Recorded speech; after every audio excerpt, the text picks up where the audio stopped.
artist's duty, as far as I'm concerned, is to reflect the times. But I choose to reflect the times and the situations in which I find myself. That to me is my duty. And at this crucial time in our lives, when everything is so desperate, when every day is a matter of survival, I don't think you can help but be involved. I can't breathe. Whoa. I can't breathe. I can't breathe. Oh, mama, they gon' kill me. Yeah.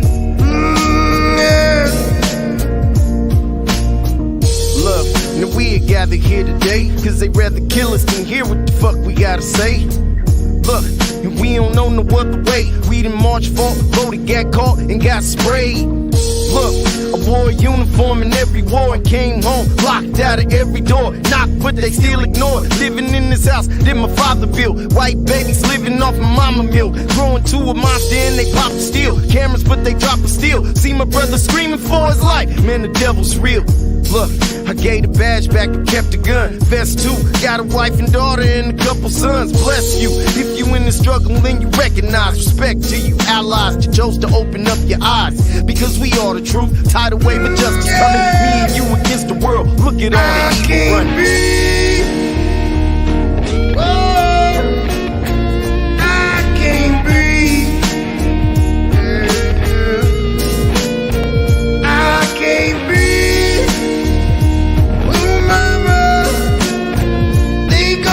Me. They gon' kill me. They gon' kill me.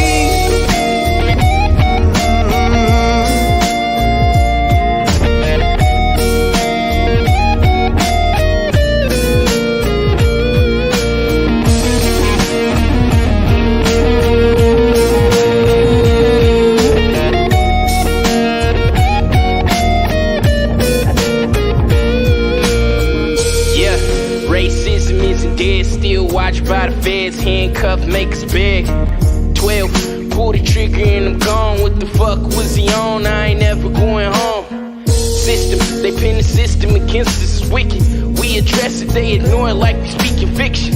Listen, retaliating, we some thugs, they don't really give a fuck. They too busy killing us and so we riot. I'm setting this motherfucker on fire, this for Oscar Grant. RIP for it, BLM, we taking a stand. Fuck your rules and fuck your feelings until you consider ours. Then it ain't no healing, ain't no truth. Tell me exactly what the fuck we got to lose. Your president said it, and his backwards ass government let him. I'm a king, ain't bowing down to nobody. Ask the cop who just shot me while we taking the I can't breathe. Mama, I can't breathe. I can't breathe. Mama, they gon' kill me. They gon' kill me. They gon' kill me.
Anymore.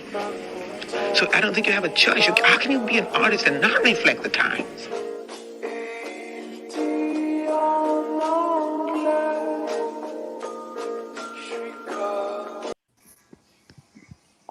That was hard. Yeah. So what's up, everybody? Just sitting here talking about a new song. So, how are you guys doing? All right, man. You know, in these times of war and madness, just reading and writing and working out, man.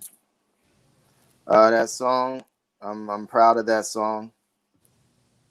I feel like it's our contribution, to the youngsters out there in the streets, fighting to change the world. What they're doing is a really amazing thing. And I remember years ago watching a documentary called Amanla, about the songs that musicians created in South Africa, for the kids that were out in the streets in South Africa, um, trying to end apartheid. And that documentary opened my eyes to the power of music in a way. Like, I always liked music, I always had respect for it, but the power of music and how it's able to breathe life into some people, and the medicinal aspects of music and psychologically nutritional aspects of music, if you will. So, I'm glad that we were able to come together as a band and, get someone from that generation who was my son, Pharaoh the One, that generation that's out in the streets trying to change the world, because it's really about them. It's about their voice. And I'm glad that we were able to come together and make that song. Yeah, it's pretty Proud organic. of us. It didn't seem forced at all. The flow, No. the session flowed smoothly. Everything from the heart. Well, what was interesting to have father son come in and get on this track was Piper just kind of laying out the history, and then Pharaoh as the new generation just kind of describing his feelings and what's going on now, and then that's to me that was very powerful. Plus, just the two have the two guys in the studio be on the same track. That have those two work together is always something special. Mm-hmm. Yeah, Pharaoh keeps me going. He's kept me going these years, man. Pharaoh's like the biggest Flipside fan there is. And he kept it going. And he's taking it to the next level with his lyrics and his spirit and, his group Zillions. But you guys mind if I turn this phone to the side like this? Am I still good? Yeah, that's great. Yep, that's Yeah. good. Yeah, man. We've had these conversations in our home, since he was born. I grew up having these conversations, just growing up in Oakland during the crack epidemic, and my mother shoving history down my throat, just making sure that I knew that what I was seeing outside of my window wasn't normal, and the state that we were in, it wasn't normal. And just reading books on African civilization and the relationship between law enforcement and the black community, and economics and politics, and just trying to give me a holistic understanding of what the world was supposed to be, not just what it is. I credit that to me being able to uh, to I don't want to say pull myself up, because I definitely had help, but to a certain extent pull myself up. I mean, the block that I lived on, my next door neighbor, she was murdered when she was 18. My best friend that lived next door to her, he had a baby in the ninth grade. He's been shot like 6 times. A dude that lived a couple of doors down from him robbed a bank. Last time I saw him, he was a dope fiend. And all our big homies that lived around the corner went to the pen for murder when I was in the 7th grade, man. So it was like, that was the crack epidemic, and that's not normal. That's not supposed to be normal. But when you study the external factors that have impacted the black community in the West, you know, uh, it's a continuation. It's a continuation, and policing today is a continuation of what it was, and the youngsters are out in the streets saying "fuck that" right now. We've tried everything in this 400-year history. We've tried legislation, we've tried peaceful protests, we've tried taking a knee on the football field, we've tried giving speeches. I have a dream speeches. We got shot in the neck for that. We got assassinated for that. You know, we tried fucking different religions. You know, we're gonna do Islam now, and we're gonna wear suits and be in the Nation of Islam. We got shot for that. You know, it's like we kind of running out of options, man, and we're definitely running out of peaceful options. So, you know, one thing I never expected. I know we have our group, we have Flipsyde, and I always say we're not that special. We're kind of example how it's supposed to be, like different people coming together and working together.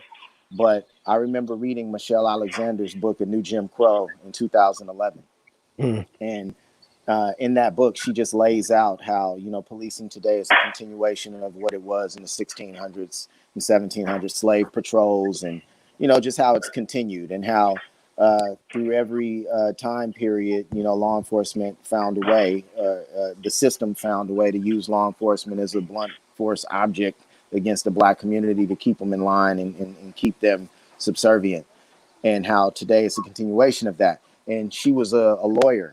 She's a law professor now. I believe she's still a law professor. And she laid out a way to defeat it. And she said the only way to defeat this is if we have a mass movement of all different races and ages and socioeconomic backgrounds coming together to free Black people that have in many instances been convicted or accused of crimes. She laid it out like that's you know, I'm paraphrasing what she said. She laid it out. And I remember I read that shit and I said, this shit will never fucking happen in a million fucking years. It will never fucking happen. I will never see people of different races, middle-aged white people living in the hills giving a fuck about some 19-year-old Black man that got accused of a crime or committed a crime. I will never see them risking their lives or, you know, their safety out in the streets giving a fuck about that. And I was completely wrong. I read that in like 2011, 2012. It's 2020. I was 100% wrong. And I've never been happier to be wrong, to be this wrong. So I'm proud and I feel blessed to be alive today to witness what's going on right now. I don't know where it's going to lead. I'm proud to be going through this with my Flipsyde brothers. I'm proud to be on a song with my son. And I feel like I've been talking for like 45 minutes, so I'm going to sip this coffee and let somebody else start talking, man. Well, I love Pipe. Jorginho Fajeda, he hit me with that message. He said, it's Stevie. But I gotta say, I have these headphones and I feel like I'm hearing myself, but I've learned as much from you as anybody in my life. You know, I think you've been at times a friend, a brother, but also a mentor to me. And so when all this kind of happened, you know, the only thing I know to do in times like this is two things. One is pray and the other is do music. And so, you know, I'm not those are the two things that I feel like. I believe in the power of prayer and I believe in the power of music. And so the only thing I felt like I could do was get on a plane, come to California, go be with my brothers and do some type of music. And that's about the only thing I felt like that's in my immediate control. So it's one of probably the most proud songs I think we done. I don't care about, you know, numbers are out the window. Like all that stuff. I feel like moments like this transcend, and I'll look back 10 years from now and I know we came together at a moment just to stand together and do a song together. I feel like something really spoke to me when we were all in the studio. It's, you know, when you create something together, you know, that's special, man. You know, humans create babies and bring life. And this is like one of our little, you know, babies of art that we created together. And with the next generation, having Pharaoh on it, your son, it's pretty humbling. You know, I could get real emotional about it, but it's something I think that's why music is here. You know, people manipulated music over the years to sell whatever they're going to sell, whether it's Coca-Cola to movies to whatever. But really, music, I feel like, came into this world to heal and to create unity. And we've manipulated the shit out of it. But like, you know, it's to bring people together, man. And it's to bring hope. And That's what it's been for. And you can have fun with it. I'm all for having fun. It can bring, you can have fun and bring people together with dance and rhythm and anyways, but I'm just proud to know you. And I feel it like one of my great honors in life, just to stand alongside you guys and do my little piece, man. Yeah, me too. So, Pharaoh, what's up, man? Just how I feel about everything going on. Currently, I think it's good that we have like the whole world's ear right now, and not everybody's listening. We're actually pushing for change. Right now, we need to push like harder than ever because everybody's listening. The world is at stop. We have coronavirus going on. Sports haven't really been going on, so there's less distraction, So it gives us time to focus on an important issue, and the fact that we're receiving help and everybody's ear is just amazing. And to make this song, it all came from the heart. So, like, it wasn't really hard to do. Like, I was just put the pen at and let my thoughts just flow freely. Did what I do. Who did this? Is this Natalie's art? It is. Corner? Yeah. Yeah, it is. So my daughter did the artwork. She let me put it up. That's what it. She created this print, and that she wanted to do something, and so she created this print and put it on her Instagram and started raising money, and she raised over $2,000, $2,300 or something like that. That's for amazing. nonprofits supporting the Black Lives Matter movement. And I think she's been working on over 200 of these prints going out. She's sending these to all the people that donate money. And nice. She's actually going to do a T-shirt drive tomorrow near where we live. So people can buy their T-shirts, and she prints them. She made another print. So that's kind of her way of expressing herself. She's a teenager. She's like a year younger than Pharaoh, and she's been out on the streets almost every day, and just for her to just express herself and just bring change. She feels like it's her responsibility to do that as a young person and to bring change, be the change. And so it's pretty amazing to see that. Yeah. That's what's up, man. Hats off to Natalie. Yeah. She's awesome. Dave, what's up, man? Those serious chords you were playing. Yeah, man. Well, this is my story of the song. So Steve sent me the track, and I've been in such a whirlwind of Corona life, with the 4-year-old and life, and so I listened to it. I listened, but I didn't really dig into the song, right? I just kind of he sent me an idea. Can you record some guitars on it, put some share files and all that stuff, or have Piper or whatever. And I'm like, yeah, I'll get to it. I haven't really listened to it. And then I got a call from Casey. Right, the guy, he's a very close friend of ours, and he gave me like a 3-hour talk about the song. 3 hours. He went in. Like a full-on ear beating. Hey man, he had a dream, like it haunted him. He went to sleep, heard the song, went to sleep, and it haunted him. He couldn't sleep. He was so like, you got to make this happen, Dave. I'm like, all right, dude, why don't you have Steve fly? The only way this is going to work the correct way is if we get in a room together, right?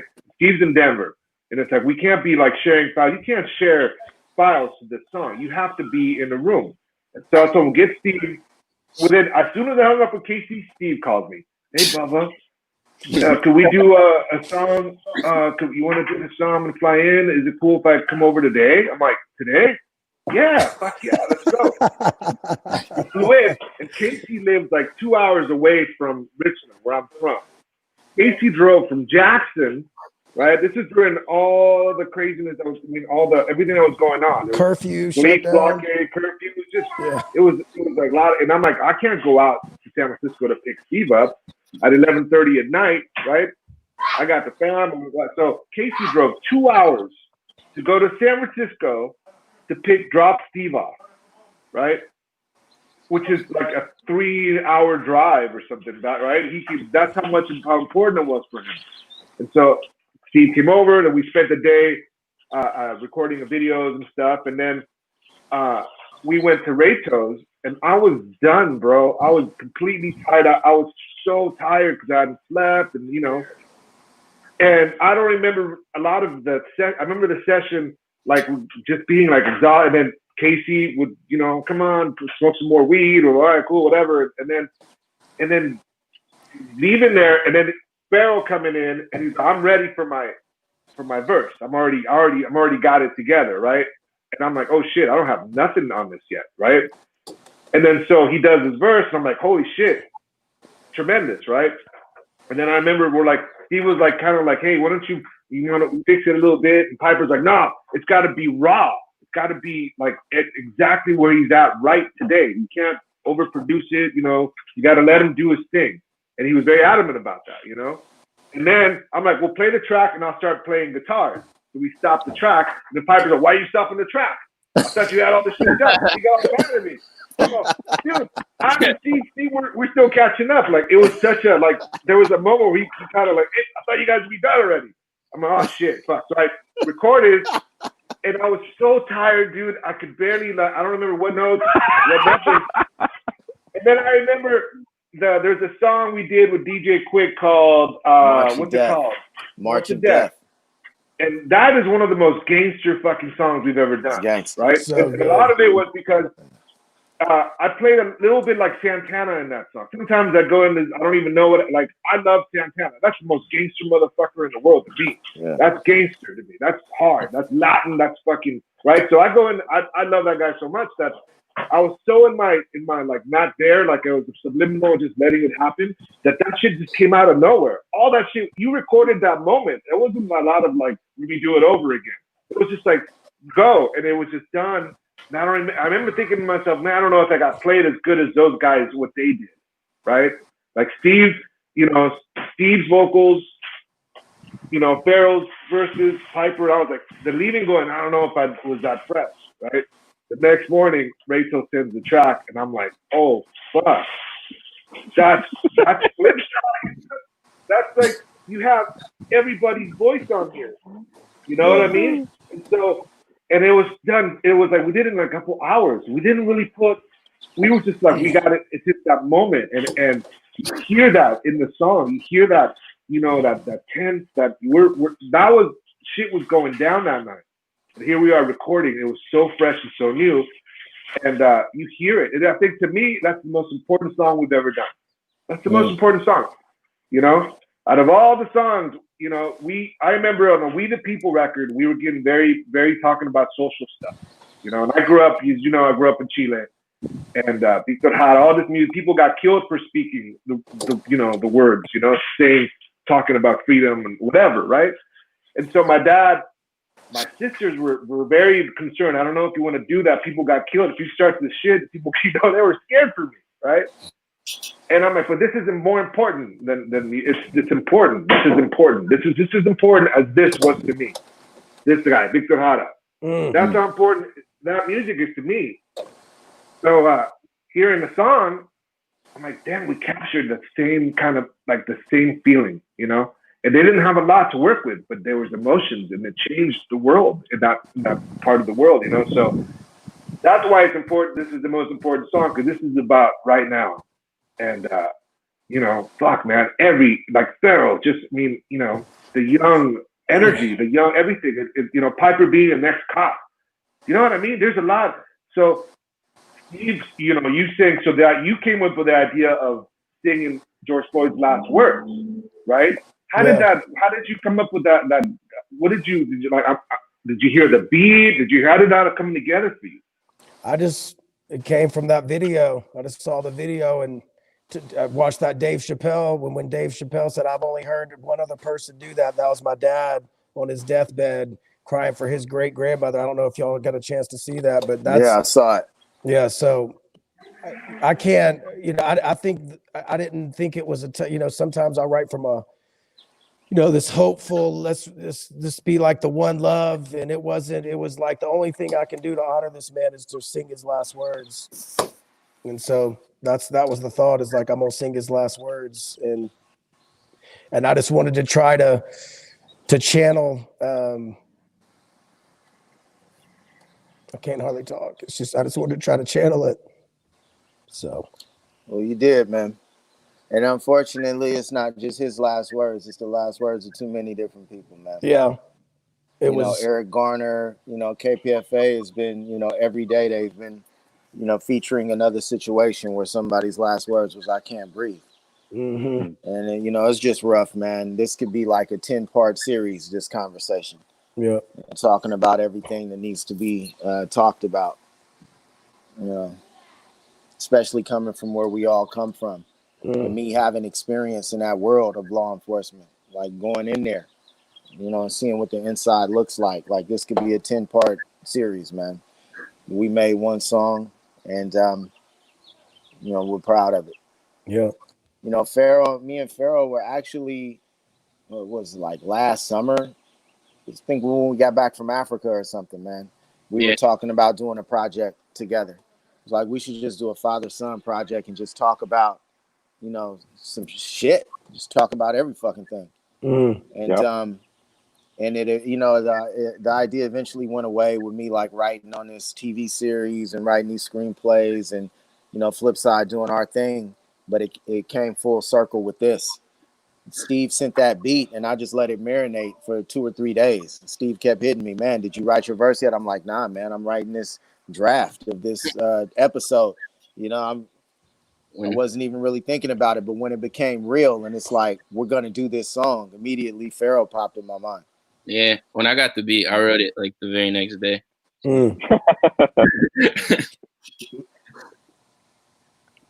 That's great. He's on there. Yeah, Pharaoh's in the creative space that it's almost I don't want to say jealous, but it makes me like miss those when I was in my early 20s, that passion and drive and hunger where it's like, I got to write something every day. You know what I mean? Like, I want to cultivate that discipline where it's like, we all have gifts and it's up to us not to let that fire burn out. Sometimes you got to do it when you don't feel like doing it. I salute Pharaoh just for his passion and drive and hunger. He's just getting it and going after it. That inspires me, man. You inspire me, bro.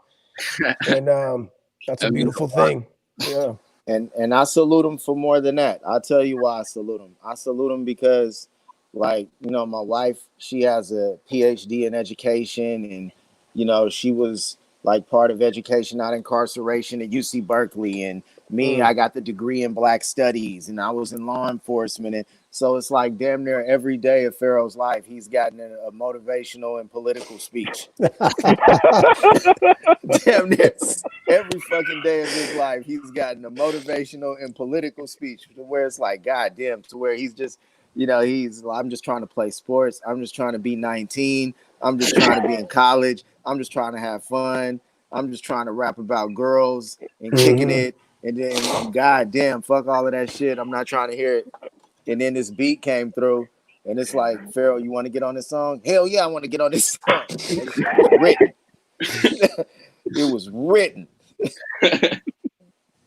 So I take my hat off to him for that, man, because he been in the club for like 50 songs, like kicking it and having a good time, relationships, love songs and shit, and he was able to flip the script. It wasn't even flipping the script. He was able to just communicate a different aspect of who he is on this song. So that was dope. I'm happy for him.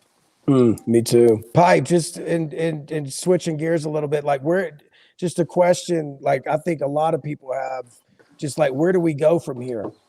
You know what I mean? Like, I know that's a big loaded question, but like, what are a couple takeaways somebody like me or like just anybody watching that may, have no idea, like just tangible takeaways of like, is it getting more informed? Is it listening more? Is it trying to reach out and bridge gaps? Like, what is the couple things you can take away that's just like, these are things you could do tomorrow? All right. So the thing that you could do tomorrow is contact like a local organization on the ground that's doing work in the community. around around disenfranchisement, around anti-blackness, straight up, because that's at the bottom of the totem pole. That's how the West is set up, or everywhere that Europeans have conquered and colonized is set up in that way, with the polars being black and white, black at the bottom, white at the top. And you could tell socially, it's like, okay, does this society believe lighter skinned women are prettier than darker skinned women? Yes. Does this society believe that, white people or lighter skinned people are more intelligent than darker people? Yes. Okay. So that's evidence of a sickness, in the understanding of that people. So you would, in order to change things, you would go to the organizations that are on the ground that are trying to change that dynamic by addressing it directly, as opposed to the organizations that are trying to change the dynamic while avoiding addressing that. Like, you got organizations that can't even say the word black. They'll just say people of color, but there's some other shit going on. It's not just some people of color shit. It's like black is at the bottom, like forcefully put there and maintained in that position, for centuries. And everything else is kind of like everything, this incremental change, the time for incremental change is kind of past, man. So we need radical change. So I say the first thing is to go to those organizations, because then they will be able to direct you to the information that you need to absorb. I don't want to say start by just getting information, because there's all kinds of information out there. More education is not necessarily a good thing if it's the wrong kind of education. So you will go to those organizations, then you will get exposed to those people and what they're on and the battles they're facing, and they'll give you the information that you need to absorb and the history lessons that you need and the targets that you need to have in your sights, as far as changing things, as far as legislation or whatever. And then you take action in your lane, whatever you can do. Steve is an amazing singer. He took action in his lane. You take action in your lane. Some people are judges, some people are teachers. You take action in your lane, man. But I say that's the first thing to do. Go to those organizations. Yeah. Yeah, it's heavy.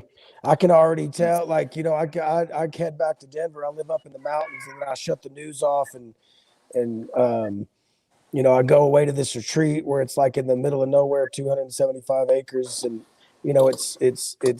if it's, I don't know. I don't want things to go back to just quote unquote, just normal. Like, oh yeah, this is, but I don't get the sense. I'm seeing change. Like the NFL is going to do the Juneteenth National Day. It's a holiday. I don't know if you think that's something that helps put it in the nation's psyche. That's like, oh, every day or every year now we'll kind of reflect and say, hey, how can we do things better? They came out and said we were wrong. I thought that was cool. They said we were wrong. But they still haven't apologized to Kaepernick, man. Right. Which means like beating around the bush and bullshitting. Right. And it's on that same script. It's the same fucking playbook, dude. It's the same playbook, man. Go ahead, Pharaoh. I was just saying they're covering themselves. They gotta cover themselves. I remember like Starbucks even tried to ban everybody who had Black Lives Matter stuff, but then like once they got like the backlash from it, they now they're pushing Black Lives Matter merch. So you're skeptical when you see stuff like that, Pipe? You're a lot of corporations are covering themselves right now because it's getting like heated, Like, yeah, I never knew this many corporations cared about Black people, dude. This is amazing.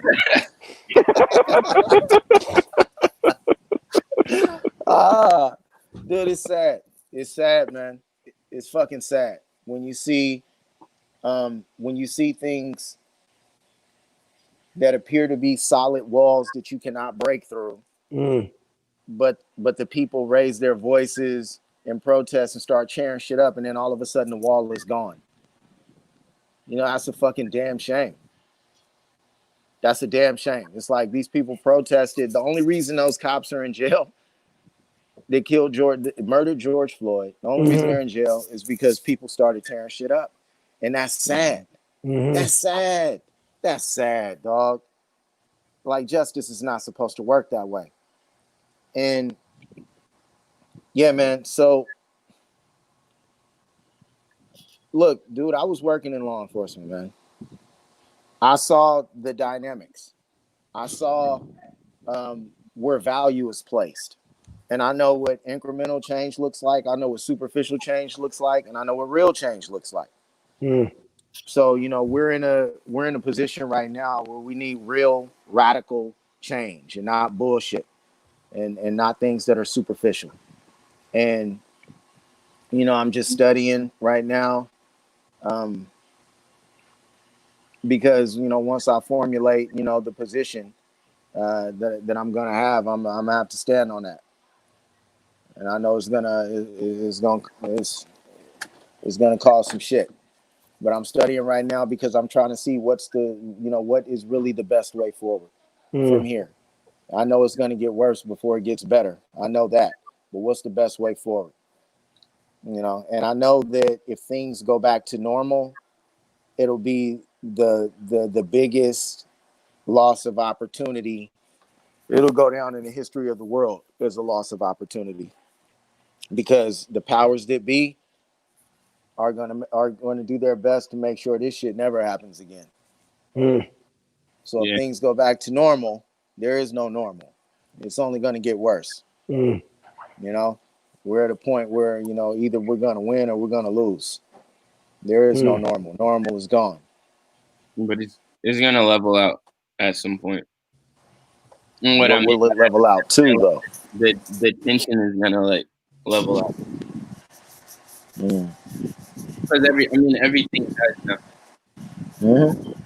There are ups and downs. But I'm saying when the tension levels out, where will we be? Will we be worse off than we were before this shit started? Or will we be better?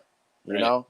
And it's like we gotta push as hard as we possibly can to be in a better position than we were before this shit started. Otherwise, we're gonna be in a worse position than we were before this shit started. You know? I mean, if you guys, if you read through your history, man, SWAT teams didn't even exist until the 60s, until LAPD got into that shootout with the Black Panthers. And they said, we need a fucking SWAT team. You know, state bought bullets and guns ain't enough. We need a SWAT team. We need to, you know, find all of the most tactical, you know, warrior officers and put them in the same place at the same time and give them higher levels of training and bigger guns.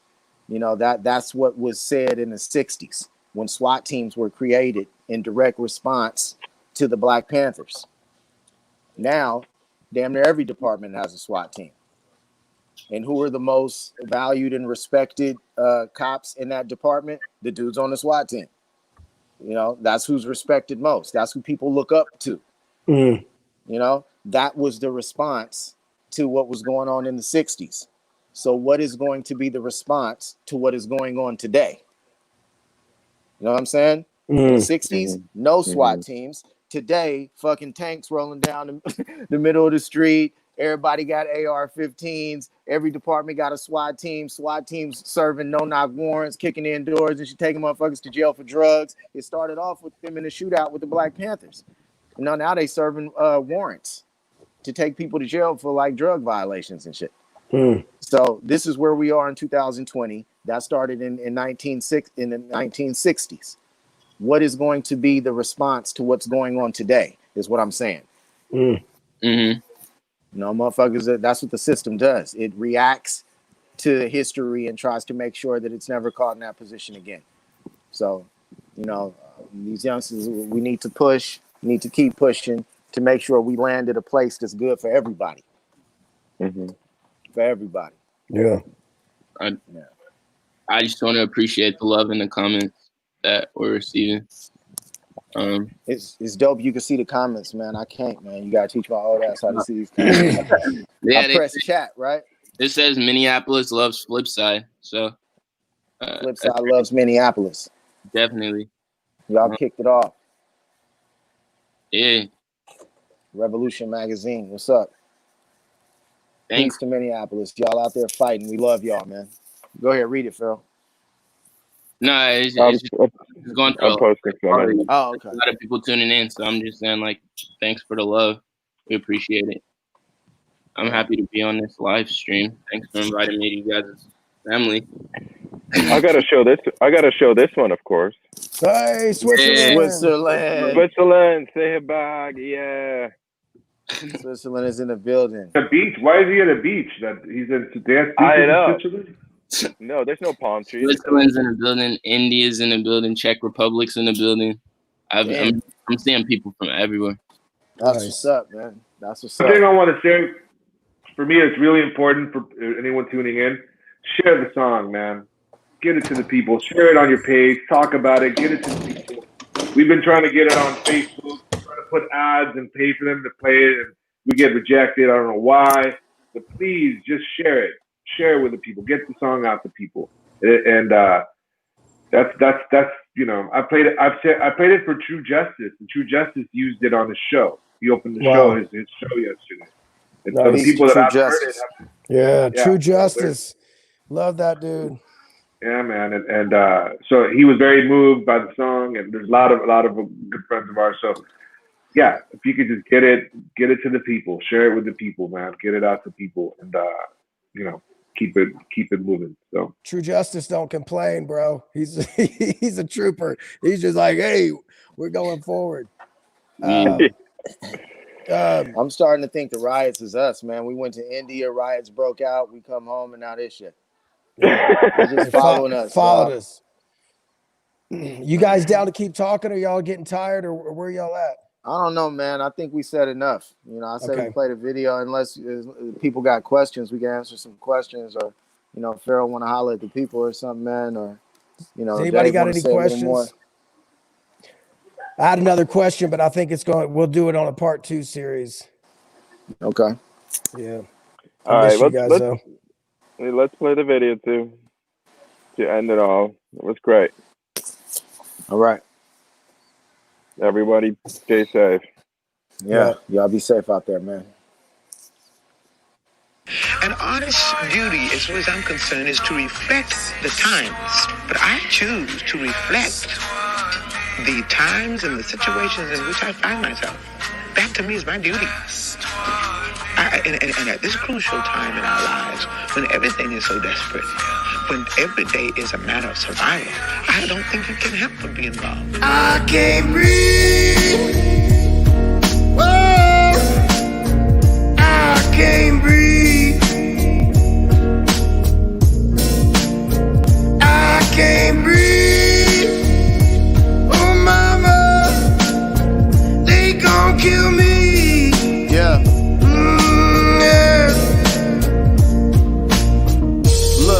We are gathered here today, cause they rather kill us than hear what the fuck we gotta say. Look, we don't know no other way. We done march, fought, voted, got caught, and got sprayed. Look, I wore a uniform in every war and came home locked out of every door. Knocked, but they still ignored. Living in this house that my father built. White babies living off my mama milk. Growing to a monster and they pop a steel. Cameras, but they drop a steel. See my brother screaming for his life. Man, the devil's real. Look, I gave the badge back but kept the gun. Vest too, got a wife and daughter and a couple sons. Bless you. If you in the struggle, then you recognize respect to you allies. You chose to open up your eyes because we are the truth. Tidal wave of justice coming. Me and you against the world. Look at all the evil running. I can't breathe. I can't breathe.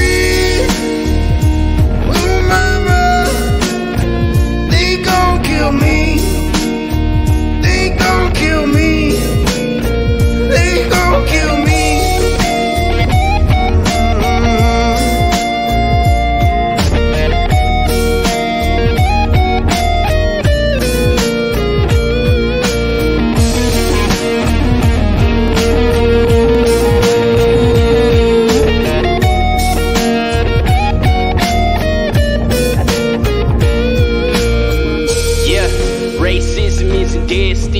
By the feds, handcuffed, make us beg.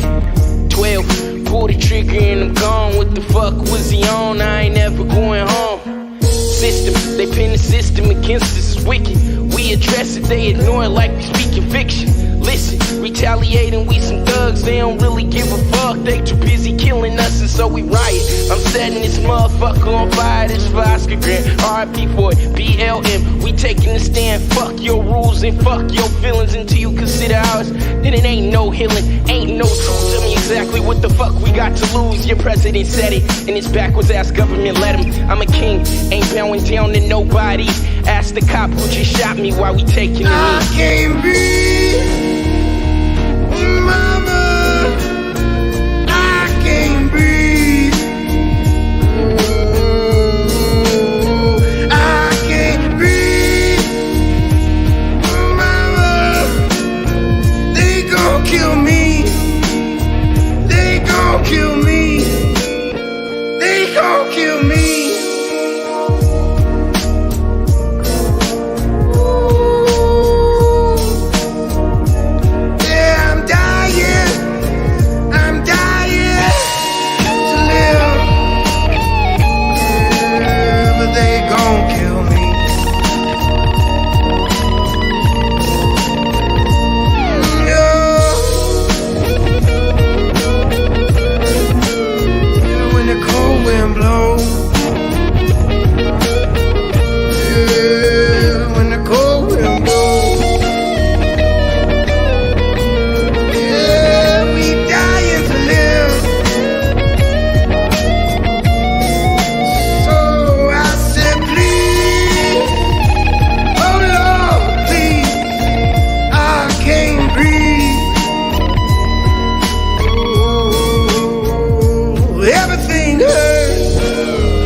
Everything hurts.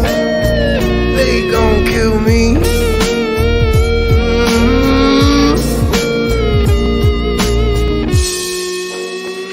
We will shape and mold this country, or it will not be molded and shaped at all anymore.